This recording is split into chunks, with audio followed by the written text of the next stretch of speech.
to Night Shift Delirium, a podcast about junior doctors and the world that surrounds them. I'm your host, Victoria, a junior doctor based in England. And on this week's episode, we'll be talking about culture, or more specifically, what it means to be Black in academia. We're talking with Dr. Christine Daniels, who earned her PhD from Duke University and currently works in HIV vaccine development. We talk about her journey into graduate school, what her experience was like being a double minority, and how it informs her goals in her practice. I will briefly say that when we recorded this episode, I still was a bit unwell, and so my voice was a bit hoarse at times. Welcome to our shift, y'all. Okay, welcome to Night Shift Delirium. Today we are chatting with Christine, who is a PhD boss lady. Before we talk, do you want to just tell us a little bit about who you are? First, thank you for having me on the show. It is such an honor. My name is Christine Daniels. I'm originally from Atlanta, and I did my undergraduate at Emory University, where I studied anthropology and human biology with a minor in global health. And I currently work, and I did my PhD at Duke University in molecular cancer biology.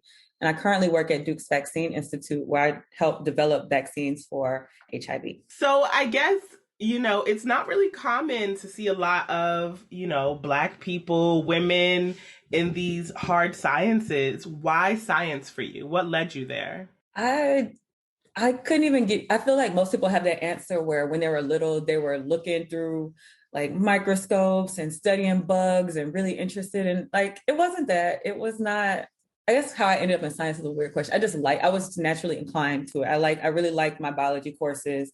I was afraid to say it out loud until college, because college felt like a safe space where people could actually own the things they were interested in. So I just really enjoyed learning about like the human body and cells and stuff like that. And so it's not science that draws me to science, and it never has been science that draws me to science. So when I was talking about kids that are naturally inclined by looking at bugs and stuff, and I wasn't into that, it's not science that inspires me to do science.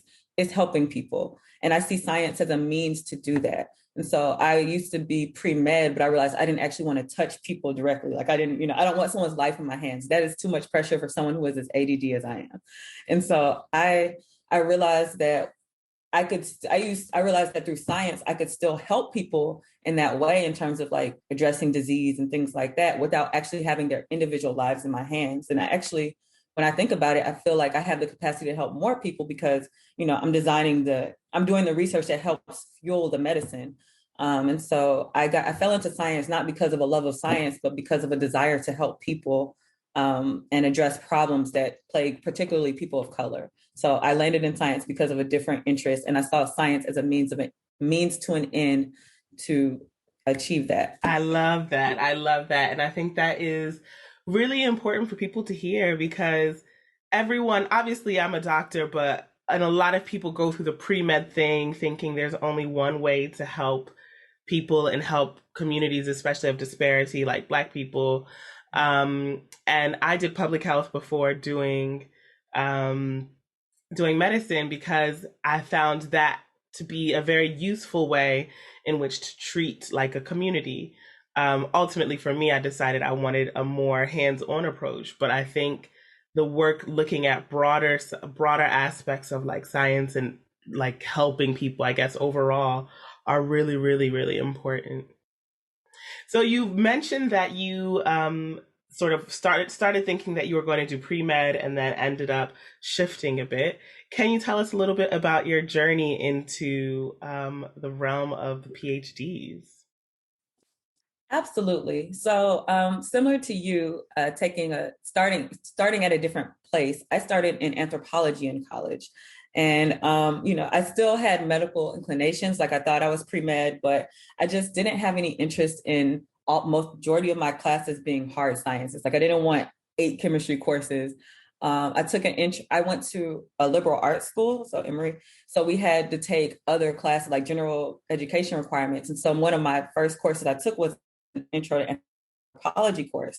I had no idea what that was when I started at Emory. But it just looked like a lot of people were joining it. People told me it was an easy A, so I joined it, and it turned out to like be so transformative for me. I learned about people in a way I'd never thought about people. Coming from Atlanta, living in an all-Black community, going to schools that had at most one or two white people from grade school to starting college. So it was just, I mean, it just really opened my mind about how to understand people, the motivations for why people behave the way they do, and just the lens in which they see the world. So it just, to me, was just like a paradigm shift. I didn't know that this existed. I didn't know how to explain it to people, but I was just completely like obsessed with it. And so I decided to make that my major. And my family, particularly my brother, was like, "Wait, what are you doing? You're supposed to be a doctor. Like you're doing this anthropology thing. How you're paying, your school is really expensive. How are you going to pay for that?" And even throughout like my college career, he would always remind me that he had a friend that majored in anthropology who couldn't find a job. Like that was his whole thing.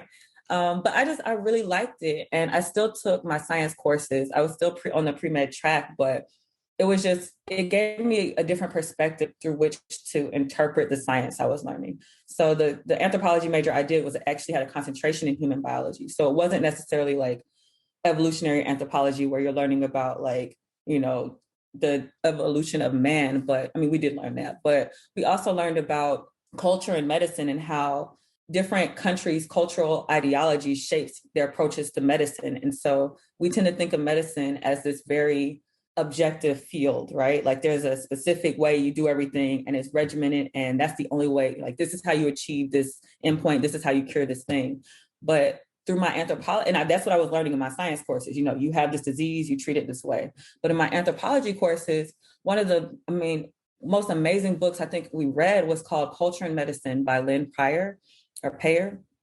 And it's a anthropological study in which he looked at, I think, about 4 different developed countries. So, and their approach, like how their country's ideology shaped how they treat diseases that have similar outcomes across those countries. So like they took the example of like fibroids, which has a pretty good prognosis across most developed countries. And they looked at either US, France, I want to say Germany or England, I can't remember, but basically just kind of like how that country thinks about things. Like the US, we value instant gratification. And so our treatment to fibroids is to cut them out. Like we will take out as much of the human anatomy as possible to cure it. And people do well with that approach. But then you take a country like France, where they value femininity a lot. And so the aspects of a woman that make her, womanly. And so they're very reluctant to do that type of extraction to treat fibroids. And so instead they'll do more minimalistic approaches, and they have similar outcomes. And so like the book went through a lot of case studies like that with the different countries, and showing like they treat things very differently, but still have the same outcomes, which shows you that it's not all as objective as we think, and the way the motivations or how we treat things aren't necessarily determined in objective ways. And so learning about things like that was just fascinating to me. I mean, we had classes we learned about the culture of medicine, even just in terms of like, the symbolism of the white coat and the sterility, and how that creates like a power dynamic in which is supposed to impart trust in people, because, you have just this pomp and grandeur, just everything. I just thought it was really fascinating. And so I did that in undergrad. I still took my science courses, but because I wasn't a science major, I didn't have any research experience in undergrad. And so by the time I realized that I should be doing research, it was very late in my college career. So I ended up doing a summer program at University of Chicago. And prior to that, I didn't know, like, I just thought if you like science, you were a doctor, like you were a physician, and that was like all you could do. And so I did this research program just because I was like, crap, I'm at the end of my college career. I want to do pre-med. I have no research experience. And so I did it. And that was the first time I was exposed to like PhDs as an option. Like I'd never considered, I don't know any PhD scientists. I don't know anyone like who was thinking about that. It was never presented as an option to me until that point. And so this is like the end of my junior year. And I did that experience and I learned so much. Like I was working on doing cancer research, which is a disease I was really interested in. And I got to interact with PhD students and learn about how they got there and, present my research and all that. And I was like, wow, this is really cool. Like I am like helping to try to discover a cure for cancer, which I think is it's a huge problem.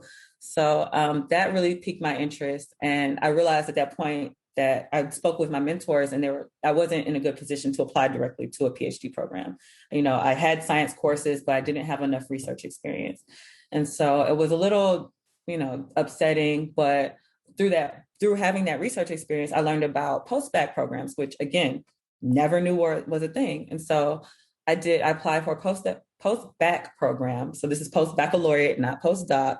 So these are programs that are designed to help give you, to allow you to supplement your undergraduate education in ways that might be needed to make you a stronger candidate for grad school. So there's different types. If you're pre-med, there typically tend to be structured so that you pay for them because you're taking additional courses. But if you're pre-PhD or research, they tend to be paid. So you get a stipend because the emphasis isn't on taking courses, it's on getting research experience. So you go and you work, you apply through whichever university you're interested in, you work with a PI, and you basically have like a trial PhD experience. So I worked in a lab doing similar work to what I'd be doing as a PhD. So I had like a trial run of if I was interested in this. And also they provided other things throughout that experience. So they helped us prepare for the GRE. They reviewed our application documents. And it just gave me the space to really think about like if this was the right decision for me while getting that experience. And that was really critical and enabled me to get into graduate programs. So that was really helpful in solidifying that this was the right path for me, that I could do it, demonstrating that I can work in a lab, I can do these things because I hadn't done them before. So that was really good. And then through that program and interacting with students, I learned that since I got into research late, I didn't have like a passion, like I want to do virology or I want to do this. I didn't know what I wanted to do a PhD in. I just knew I wanted one. So that's not really the best approach to apply to grad programs. But through doing my post-bac program, I learned that you could apply to umbrella programs. And so instead of applying to a specific department within a graduate school, you can apply to a program that has multiple departments housed or programs housed within that umbrella. And so you can kind of they call it rotate, but you can try out different fields and then affiliate with the one that you're most interested in. And so that's what I did. I joined Duke through the cell and molecular biology umbrella program. And I rotated through different labs until I found one that fit me. And so that ended up being molecular cancer biology. And that's what my degree's in. So I got there. So that's how I ended up here. And then, grad school was a whole nother circuitous thing. But yeah, that's how I got to grad school. That is so interesting. I don't think I know anyone who was an anthropology major. I think you're the first person and I did psych, so I did like the social sciences thing, but I don't think I've known anyone to do anthropology. So that's really, really interesting. You mentioned a lot of things that I want to follow up on. In the culture and medicine, that sounds like a really interesting book. I definitely need to look into that. For myself, working in different settings and in different countries, I have absolutely seen sort of the different approach to care, and really even like you mentioned the white coat. So that is very like a Merocentric approach, and actually they do it in other parts of the world as well. But like in England, they don't do white coats. So the only people who wear white coats are like lab scientists and like pathology people. So medical doctors, our uniform is what's the word? It's bare below the elbow. So you have to wear short sleeves, even in the winter. You can have a stethoscope. They're really big on what they call infection control. So like your hair has to be up. It can't be past your collar. They call it infection control. I personally feel like that's another issue for another day. And so it's a completely different approach. They think the white coat is really old school. And yeah, so it's just interesting. And even looking at the management of medical conditions, not necessarily in fibroids, but like looking at end of life care or the choice to like draw labs from young children or pregnant women, culture plays a massive role. Like you don't think of the UK and the US as being dramatically different, but the way in which they approach who's appropriate for like intensive care and stuff like that is very, very culturally defined. Obviously, it has a lot to do with the fact that the NHS is socialized care through the government, and so health is an absolute economic choice. But yeah, so there's loads of like interesting things there. You've had such an interesting journey to go from anthropology to like a PhD in molecular biology. Wow, that is really, really impressive. What has been your experience? I mean, I know my experience on this side of like the medical field in terms of being a minority, being a Black woman. I imagine it's even more challenging on your side. Like, do you have colleagues who are Black? Do you have people that you can look up to, like that you maybe that you don't even know, but you can say this is someone who I aspire to be like, who looks like me, who has had sort of similar challenges? Have you had anything like that? Man, you really hit the nail on the head with that one. Yes, you're absolutely correct. There's not a lot of people that look like me in my field. Within the different science graduate programs, there's not a lot. It's actually really unsettling. So there was, I don't know why I did this, but at one point I decided that I would go to the website for the graduate school and look at their admissions data. And they report, they have to report it. So they used to break it down in terms of demographics by ethnicity, race, gender, things like that. And so they had it broken down, segmented, so you could see the number of people that applied, the number of interviews that were given, the number of people that accepted, and the number of people that matriculated. And so it's like all of this like really granular data. And then I was like, oh, wow, that's really interesting. Go Duke. And then I clicked to the completion data, and there's one line, and it's like 95% success rate. And I was like, where's that granularity? Like, what happened to the different categories that were there? Are they all finishing? Like, who's in the 95%? And so it was like, I saw that and I was like, that's a very misleading to report that. And as a person of color in these programs, I can tell you, it just reminded me of all those sitcoms you see where they say, look to your right and look to your left. The people next to you won't make it.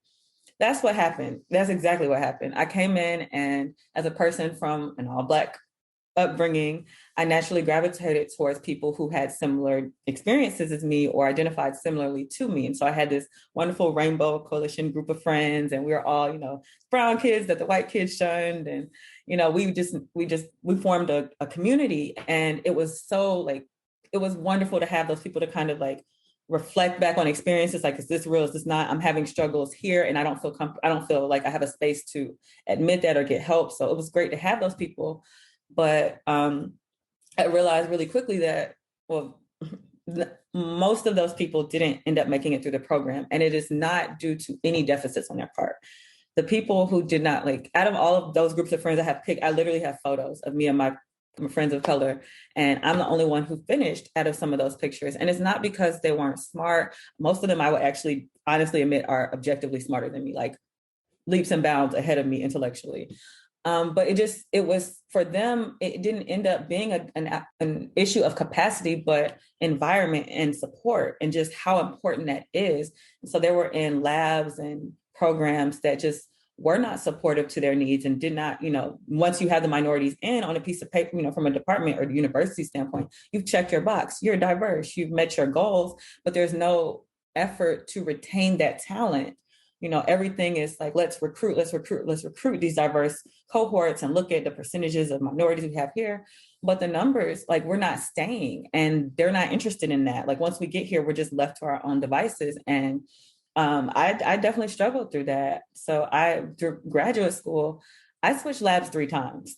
And it wasn't because I wanted to switch labs, but support is so important. I mean, I've had my first PI accepted me into his lab, knowing that he had already accepted a position across the country, and put me in a position where I had to decide immediately after joining, if I was going to uproot my life and move across the country with a man I barely knew, as my sole source of like mentorship and guidance, or if I was going to stay and start over at Duke. And, that was a really, really just unideal way to start off a program where I already didn't feel comfortable. I always felt like I was playing catch up because I don't have the science undergraduate degree. So I haven't taken a lot of the upper level science courses. So I had to, really demonstrate that I could do the work through other ways. And so I'm already insecure. I'm already in an environment where most people don't look like me. And now I'm in a position where all of my peers are, proceeding towards, their degrees or their programs or their projects. And I'm just like in limbo. Like, I don't know if I'm going to go, if I'm going to stay. And then my department started pressuring me and telling me they don't have funds for me. And so from my first year, I was told like my position here is not guaranteed, that they don't have the means to support me. And so I have to figure it out or I'm out. Like I was told I would be kicked out from day one. Like that has been a theme throughout my graduate career, is like earn your keep. There were no backstop funds. There was nothing like you need to find a lab in this time or you're out of the program. Not because I wasn't doing well in my courses, not because I wasn't like equipped, but just because they weren't willing to support me in a circumstance I ended up in that had that was no fault of mine. And so I ended up joining a lab really quickly that I rotated in and knew was a bad environment. So I didn't join. But because of the pressure of, you'll get kicked out if you don't have a lab to support you really quickly, I joined this lab, and the science was cool, but it was a terrible training environment. I mean, sexism, racism, every ism. The PIs were very uninterested in it was just a really problematic environment, and they didn't give a crap about if you succeeded or not. And I just, I came to a point where I was about to prelim. So that's the exam that determines if you stay in the program and advance towards getting your PhD, or if you end up leaving the program without a PhD. And I was just woefully unprepared. Like my lab, like nobody gave a crap about what I was doing. I kept trying to meet with my mentor. He would ignore my emails. He was condescending and demeaning to me. He would throw fits, throw things. Like it was a terrible environment. And so I got to a point where we have an office of biomedical graduate diversity, and there was a Black woman that was in charge of a lot of that. And so she kind of got wind of the environment that I was in. And so she arranged for me to do a practice talk. And it was clear from that practice talk that I was just not supported. Like, you're smart, you're getting it, but like, this is not the way you do a PhD. This is not how you're not going to succeed this way. And nobody is taking interest in seeing, in addressing the problem or even noticing that there is a problem. So she had me go speak with someone in my department and kind of do the same thing without telling me what she was trying to do. And in that conversation, he identified all of the faults. Like he was like, this is not like, she is not being trained. And so he put a position on the table, a proposition on the table. He was like, you can stay in that lab and see how you fare, and you might get it together. It's not because they're going to help you, but you might, or you can come to my lab. And he worked on something like just truly basic science. Like I gave no craps about, honestly, like yeast biology, like nothing. I know nothing about it. Beer and bread.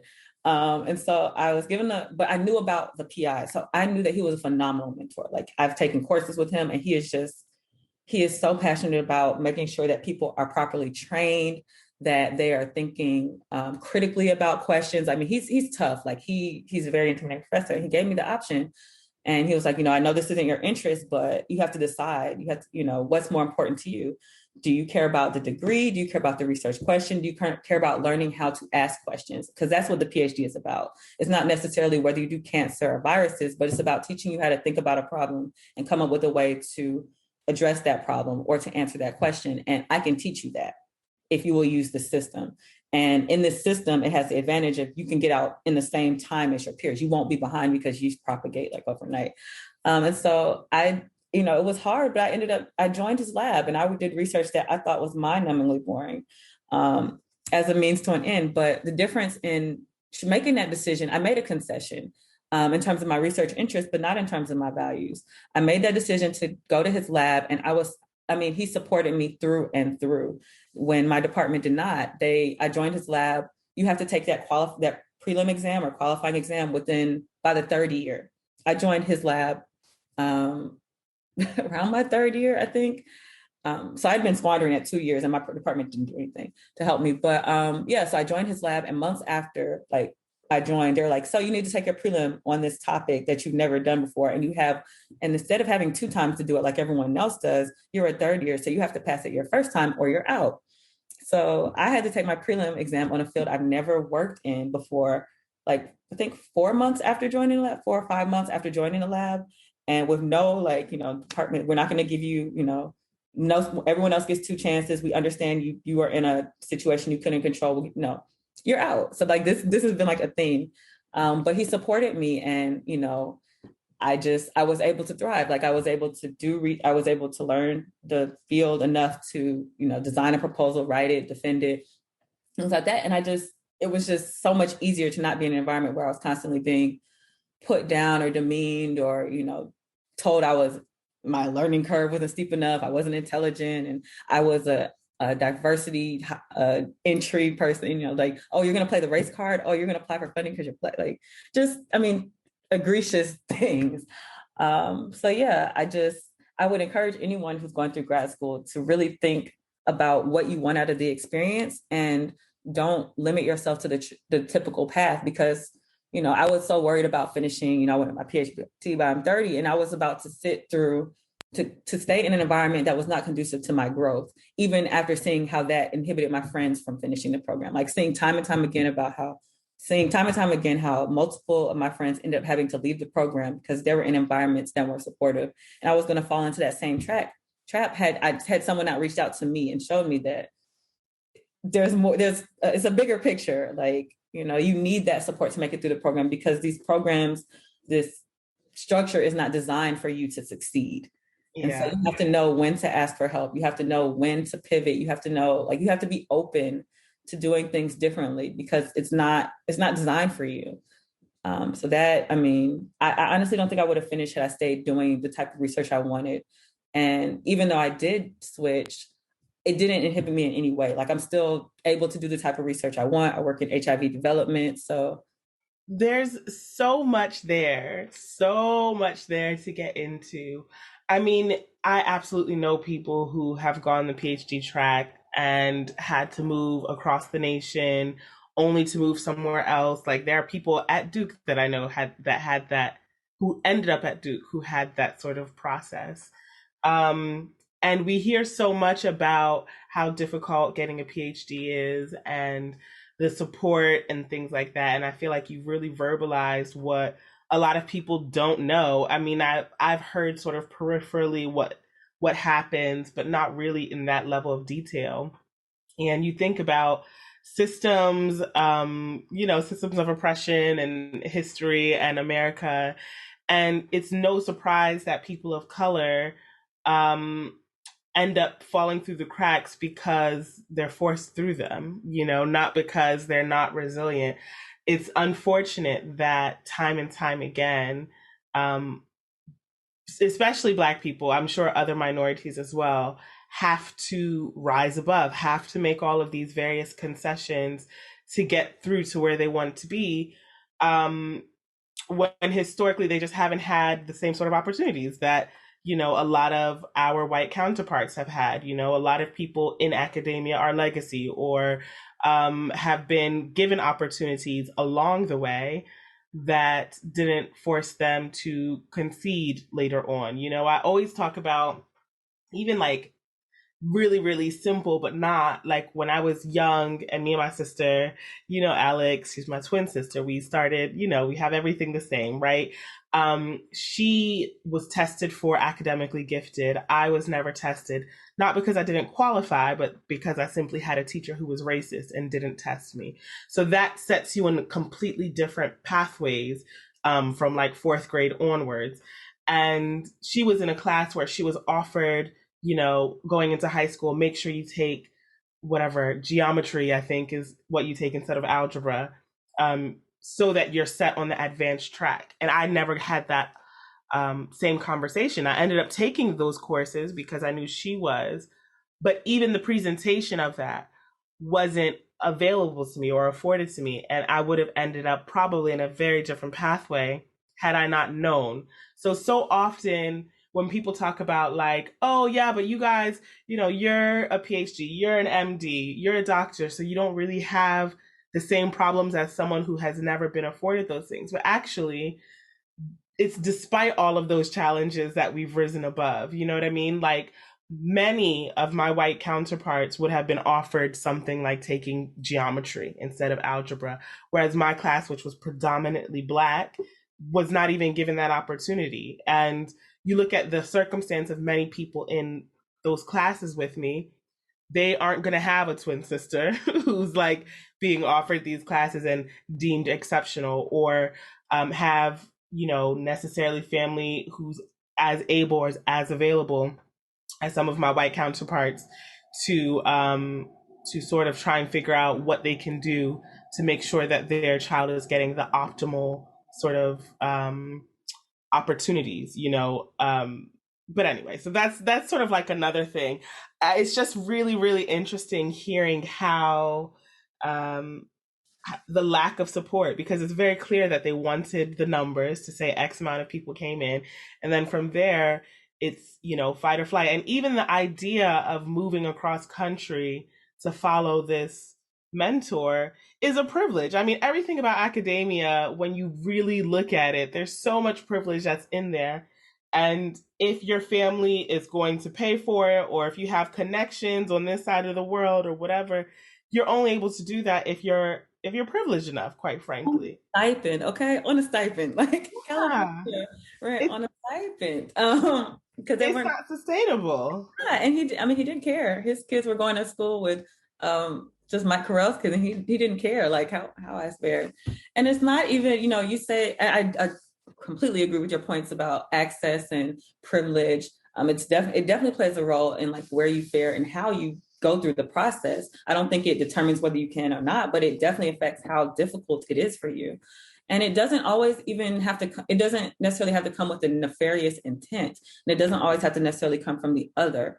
So I told you I came from an all Black high school, and I mean, pretty large graduation, like over 400 people. And I just, I don't believe that my teachers wanted, to wish to do us any harm, but in some of their paternalistic practices, I feel like they do limit our potential in ways just because they want us to succeed. But in doing that, they kind of discourage us from like trying or reaching. So examples, like we had pep rallies where we would have that promote people to get excited about applying to college. And they would reach out to colleges and have them come and talk to us about their programs. But they never did they never had any rigorous universities or colleges come. It was like community college this or junior college that. And not that those are, there's anything wrong with those type of programs, but I think that it does a disservice to not give a representative picture of the different types of programs that are available. You should show people options such as junior colleges and community colleges, because those are sometimes necessary for people given their life circumstances or their goals or finances. They're very helpful, but I think it's also important to show people, different levels of rigor in institutions as well. And, and encourage them to try, shoot as high as you can and see where you land, but don't make decisions based on your perception of how intelligent you are. Because right now you're basing your abilities on this small pool and limited exposure. And it's very easy to miscalculate, based on that limited exposure experience. And so we had a cork board, and every person out of my class of over 400 people who got into a college would get a star that's like bigger than your hand, and you wrote the university you got accepted into. And if you got multiple acceptances, you can put every single one on there. The board wasn't covered. It wasn't covered. Like people we were discouraged from applying. Like I wanted to apply to Emory, and they're like, oh, you probably won't do there. You should try FAMU. There's a lot of pharmacists at FAMU. They graduate the most amount of Black pharmacists. You should go there, because I wanted to do pharmacy at one point. And I was like, that's a really biased statistic. Like, yes, they graduate the most amount of Black pharmacists because it's a HBCU. Like, if your class is 100% Black, nothing wrong. I'm not discrediting that program. I think it's fantastic, but to think that that's the only means of achieving that goal is to have, to do that. I just think it limits people in terms of what they will try to do or what they can do. And so I don't think it was nefarious. I think they were just saying that in this environment, you are very likely to succeed because they have a structure that is suited towards training people with experiences similar to yours. And that's true. Emory was not poised to support me in the ways I needed. And I almost failed out my first semester. But I also think that having that ability, that opportunity to like have to bounce back, have to fail and figure it out was also very important to like building resilience and, things into my toolkit that enabled me to succeed at later points in life. So I think it's all important. Yeah, you've said a couple things again that I want to piggyback on. I went to Xavier, which is an HBCU, and paternalistic is the best word to use to describe it. And I can understand the historical reasons in which a certain generation, especially of Black people, have been taught to not dream so big. I can absolutely understand that. And also, I can appreciate the formulaic way in which they try to push the next generation of Black people because it worked for them. And if you do XYZ, you're going to make it. But there are limitations there. And there are people that aren't going to fit into the formula. And I get sometimes they're a little utilitarian, as long as most people get it, then it works. And Xavier's big, claim to fame is number one or top 5 in putting Black doctors in, getting Black people into medical school and also PhD and also pharmacy. But if you actually look at the numbers, it's like much less than most PWI pre-meds, so like let's say pre-meds, I don't remember the numbers anyway, but let's say pre-meds, 30% of them get into medical school. Xavier's probably like 15 or 10, but if you look at it, yeah, technically speaking, Black people are making it, but there's so much that goes into it, and you kind of did mention it as well. What would have happened if you would have gone to FAMU versus Emory? In my belief, a lot of the people who would have made it at a Xavier would have made it anywhere. And I want to be clear. I don't want this to be misconstrued as like, a ranking system of institutions. I think HBCUs are phenomenal training environments. For me, the decision to not go to FAMU wasn't based on what I considered the rigor of the institutions. It was based on the type of experience I wanted. I came from a community that was all Black. I wasn't seeking the Black experience because I had that. I intentionally chose a PWI because that was an experience I didn't have. It wasn't because I didn't think I would get good training at a HBCU. It wasn't because I didn't think that, the curriculum was strong or anything. It was just, I know that the real world doesn't look like people like me. And I was very comfortable being around people that look like me. And so I knew that I needed to stretch myself in that way. So it wasn't, I just don't want it to get construed because I know there's a lot of problematic views on HBCUs and the type of training environments. And when we assign terms like paternalistic to them, people tend to overinflate that to mean that they're simpler or, they're less rigorous to get through. And it's not that, it's just a level of support that you're given through the process. And I definitely could have benefited from having that. So it's not, I just want to be no, clear. I think that's a good clarification. And speaking as someone who didn't grow up around a lot of Black people, being in an HBC was absolutely like essential for, I think, my social growth and learning and understanding. But yeah, Xavier was very paternalistic, and I think it works for a lot of people. But for me, it wasn't my favorite thing. I absolutely love Xavier. I love HBCUs, and I would recommend it for most people, but with that sort of little asterisk that's there. Anyway. Drake released an album entitled Certified Lover Boy, and the internet is incredibly excited. I think it's appropriate that we also give out a few certifications, and this time we're certifying a night shift. Phase 1, Certified Energy. Listen, it's a night shift. You know that you're going to get tired, but it's the start of your shift. And quite frankly, it's the most energy that you're going to have for the entire night. You're ready to see some patients. You're ready to come up with some plans and get on with your shift. Phase 2, Certified Chilly. There's a time in the middle of the night when your first round of coffee or whatever beverage you have has finished. Your temperature is dropping. The smile you started your shift with has turned into a straight face, and the energy you had is dwindling. And yes, you are getting very tired. Phase 3, Certified Delirium. You really only have a couple of hours left in your shift, and of course you're exhausted, but you're pushing through. This is a time where you're having discussions with your colleagues about who knows what, and you might not remember the next day. You're double checking all of your work to make sure that you're not making any errors, and you're holding on to the knowledge that in a couple of very short/long hours, you'll be at home asleep. Phase 4. Certified exhaustion. You are absolutely knackered. You're in handover, and someone is going on and on about something that you really don't care about. You're struggling to keep one eye open, but you know that you're minutes away from freedom. So you suck it up, wait it out, and when those minutes pass, you run away home.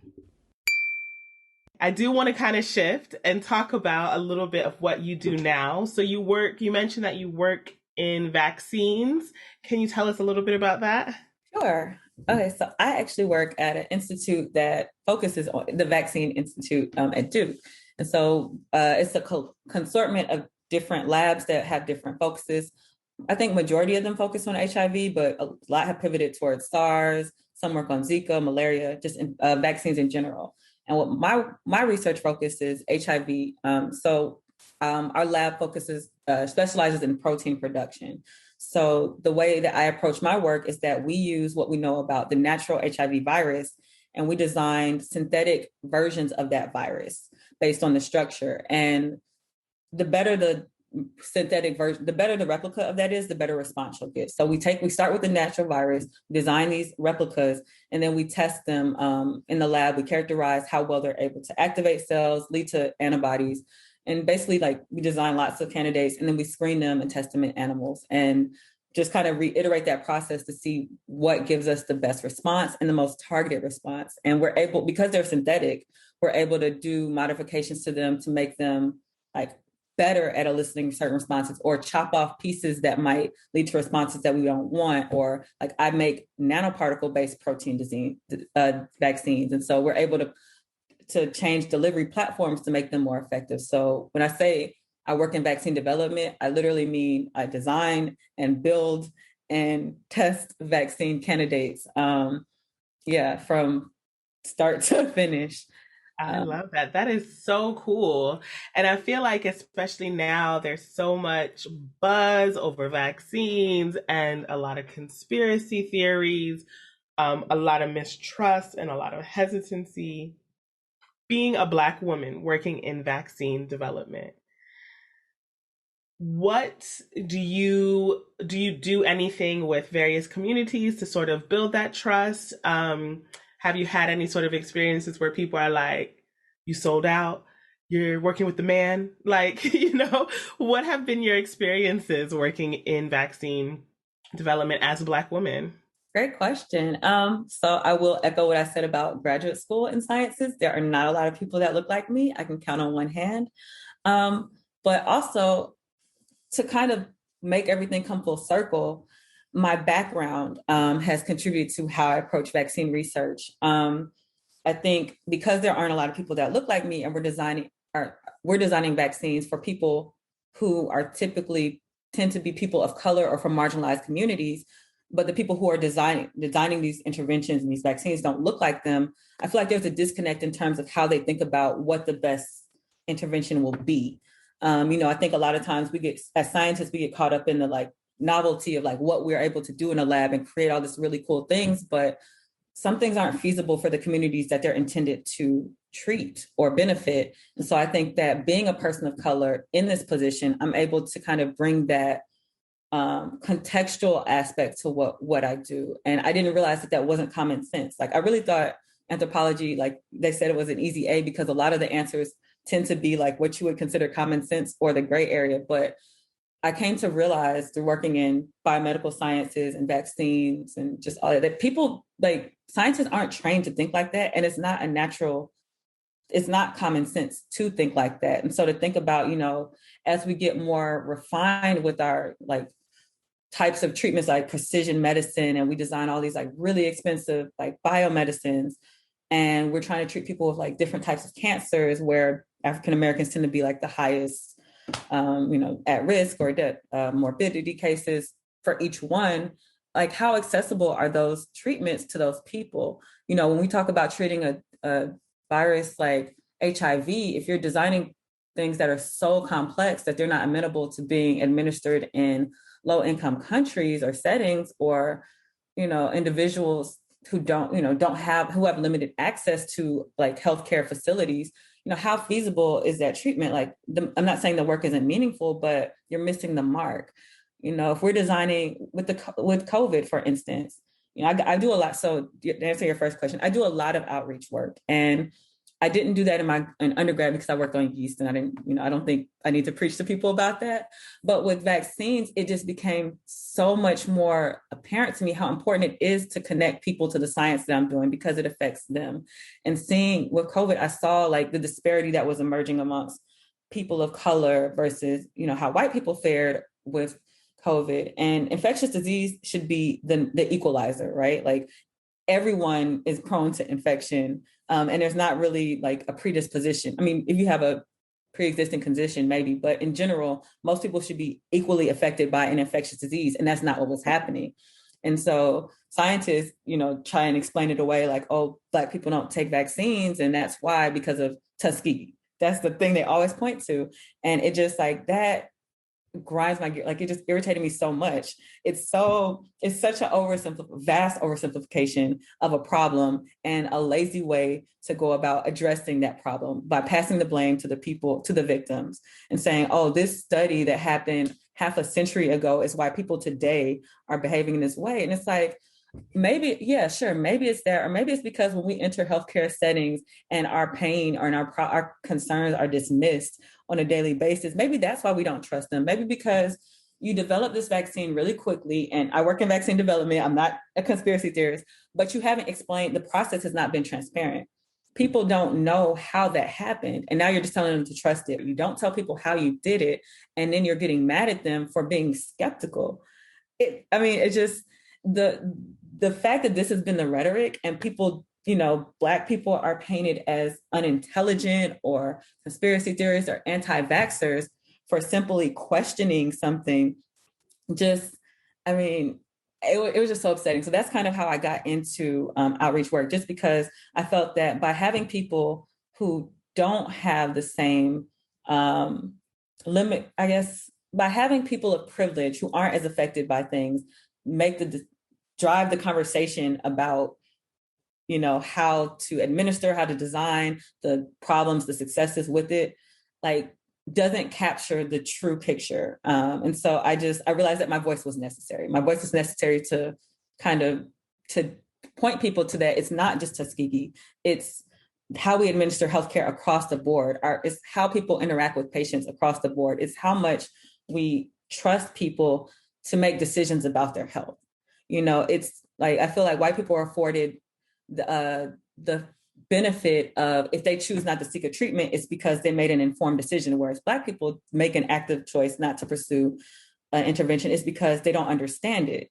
And I don't think that's the case. And I just feel like without having, this is where my anthropology background comes in, like learning about cultures and learning about how people's cultures shape their decision-making behaviors and processes and how they interpret information has been incredibly helpful. Because if I didn't have that training, I would have believed the hype. I would have just thought, yeah, it's because Tuskegee. It's because this, half a century old study is why everyone today is not doing it. When you can go down the street and ask people, a lot of people haven't even heard of Tuskegee or don't know the details of Tuskegee. And this is very different. So, yes, there's not people like me. I think my voice is needed. I think that engaging the community and kind of removing some of that curtain, that shield between, or I guess barrier between scientists and the practitioners of science and the beneficiaries of science is very necessary. And so I feel like as a Black person, as a Black woman in science, I feel a moral obligation to, as a person who knows how to navigate both of those worlds, to use my access and my knowledge to make it more accessible to people who look like me. And so, a white person coming into a community of color and telling them to trust something, it reads one way, but having a person who looks like you and says, hey, I understand why you might not want to do this, but let me explain, like, this is what it works. This is what's in it. I know because I make this, it resonates differently. And I feel like I have the ability to help people think about it differently. My intention is never to tell people to take something or not, My intention is to inform you with enough information that you feel confident in whatever decision you make, whether that be to get vaccinated or not.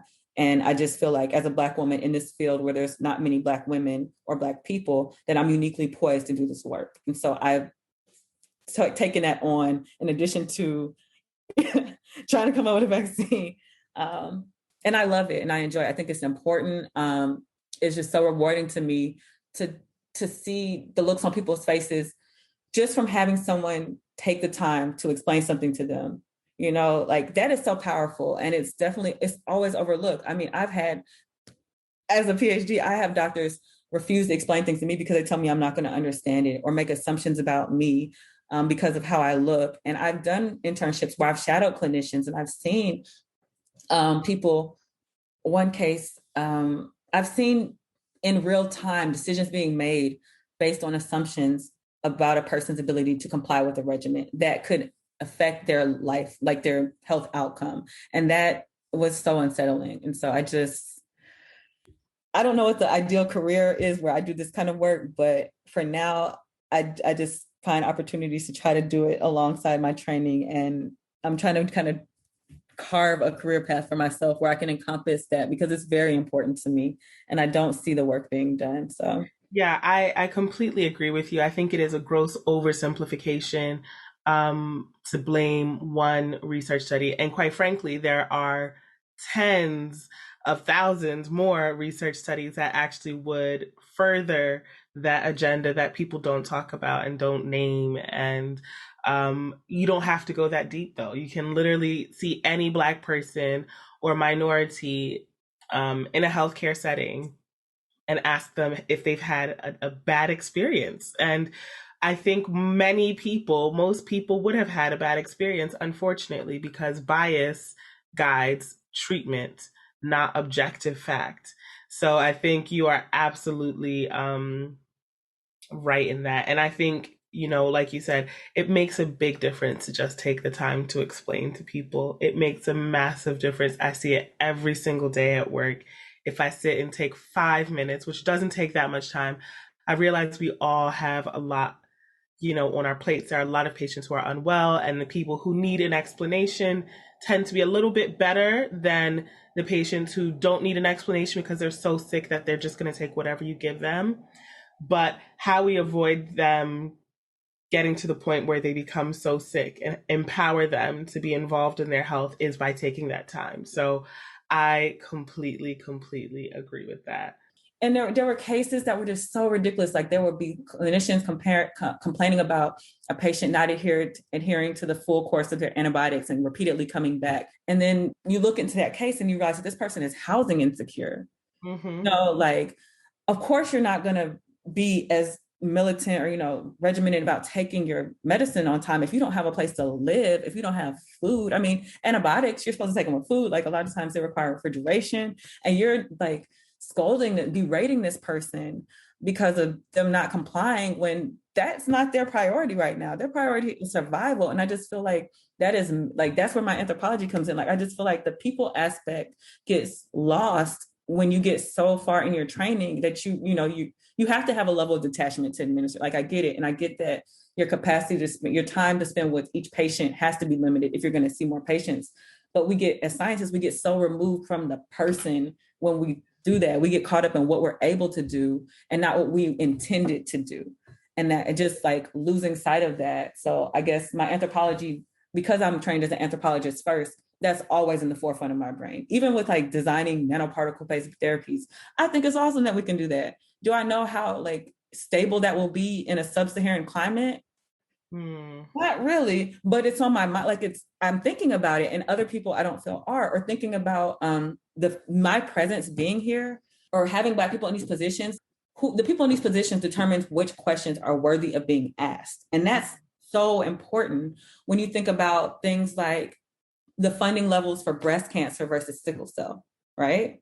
Breast cancer has great prognosis. I mean, unless you have like triple negative or like you're diagnosed really late, most people fare very, very well with breast cancer. Yet you can see a pink ribbon on anything from a spatula to like the side of someone's car. And I mean, there's just ample funding for it. And I'm not saying don't fund breast cancer, but like there are other diseases that impact people who aren't rich white women, that don't have the same amount of funding, and there's no interest in funding them or even researching them to that level of depth because they don't impact people of privilege as much, or people, the majority population. And so like I bring the point of sickle cell, which is like the people who are affected by sickle cell have debilitating pain, and they tend to be people of color. And when they have crises and they go to medical settings seeking care, treatment, for that pain to be appeased, they're deemed drug seekers.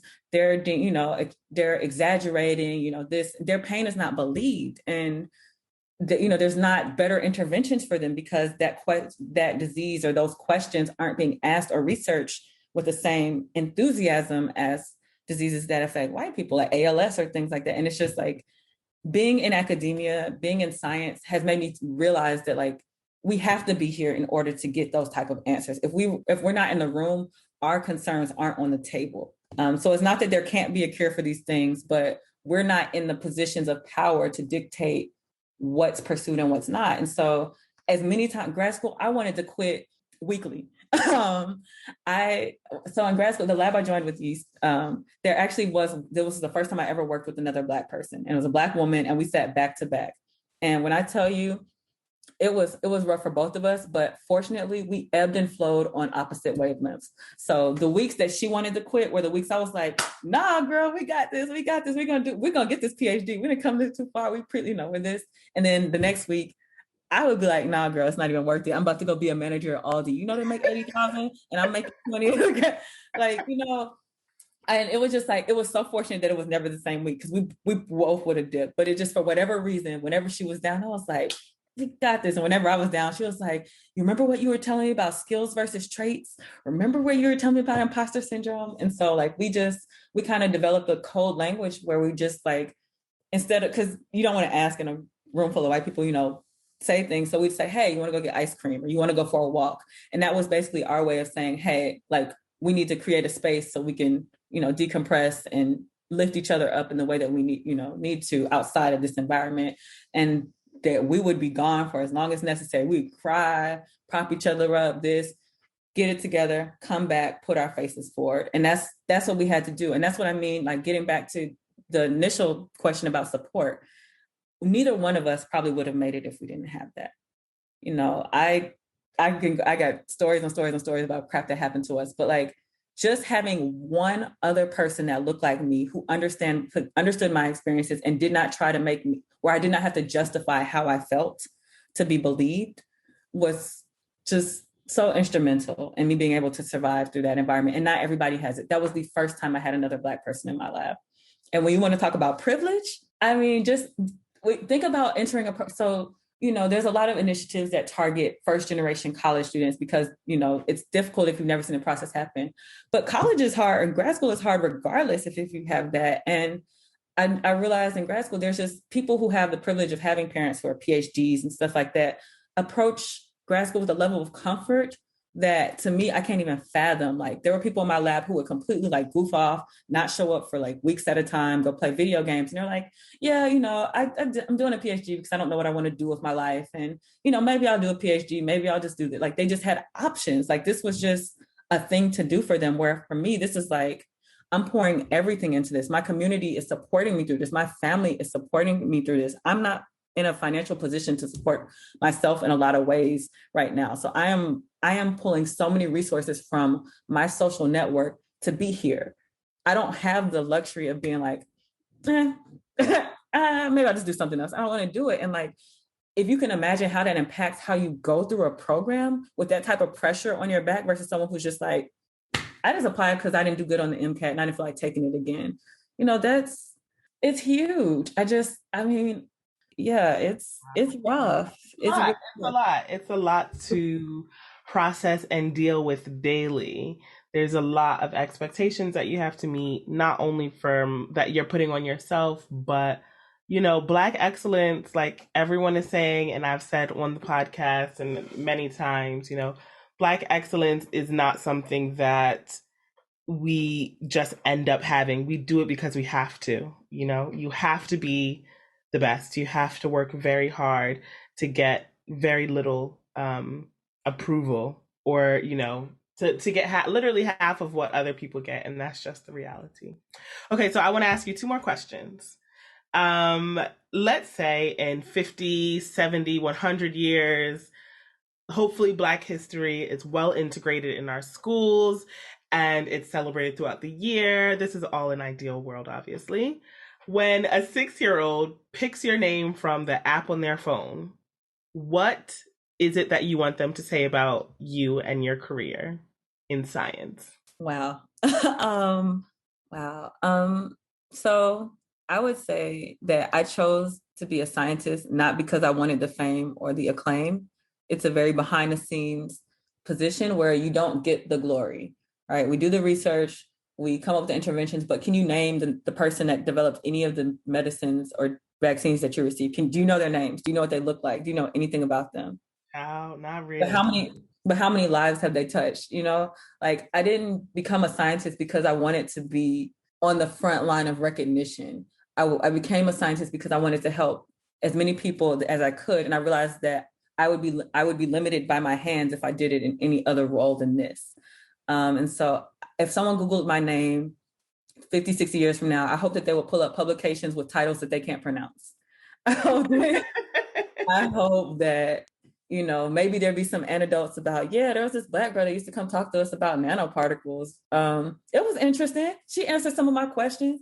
I would hope that I do a lot of outreach work where I try to help people navigate the graduate school process because it's not transparent. And, I feel like I went through the trenches so other people don't have to. And so there's a lot of things I've learned that could have helped make the process easier and that I wish I had known. And so I try to impart that knowledge. So I would hope that multiple people can tell you that they were able to get through grad school more seamlessly than I did because of things I've helped them realize, resources I've helped point them to.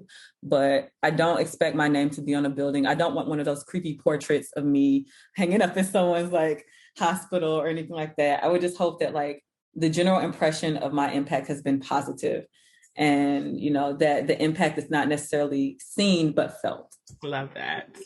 Okay, and then my last question is, I always ask a question, and I think for you, we've spoken about this. I think it's perfect for you.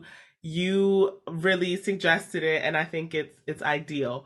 If you were a cell, which cell or cell part would you be, and why? I would be a helper T cell. I would be a helper T cell because they don't get the credit, right? Like they are so necessary for generating all of the other types of adaptive immune responses, but they're not the star player. But you take them out of the picture and everything falls apart. And so, or is diminished. And so I would be a T follicular helper cell. I could do it. Oh my gosh, I love that. That is so good, and it fits with everything else. Anyway, thank you so much for doing the podcast with me today. I've learned a lot. We've shared a lot. I think a lot of people are going to resonate with your experience. And I hope people learned about what it's like to be Black in academia, what it's like to be a woman working in like the hard sciences. And hopefully someone is inspired. Thank you so much for having me. It's been a real pleasure. Yay.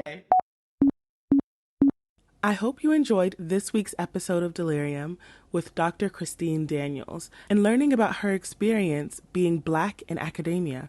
It certainly was an eye-opener for me. If you're interested in her work, make sure you follow our social media where we'll be posting about some of the work that she's done. If you're enjoying the season, make sure you rate, subscribe, and share the podcast with all of your friends. We love hearing your feedback, so let us know what you think. We did release our first drop of merchandise, which is available at amisascloset.com, AMISSASCLOSET.com. A lot of it has sold out already, but we do have a few items available, and we will be releasing more merchandise hopefully in the coming weeks. Our next episode will be a bonus episode, another edition of the never-ending Night Shift. Thank you for taking the time to listen to this week's episode, and we'll see you on our next shift. MLK Day in the lab. 2 Black people. My PI walks in. He was like, wow, look at the irony of the only two people in lab today are the two Black students. You know, like just that, like that need that we felt like we have to succeed, we have to do this. Like there's just so much pressure, and like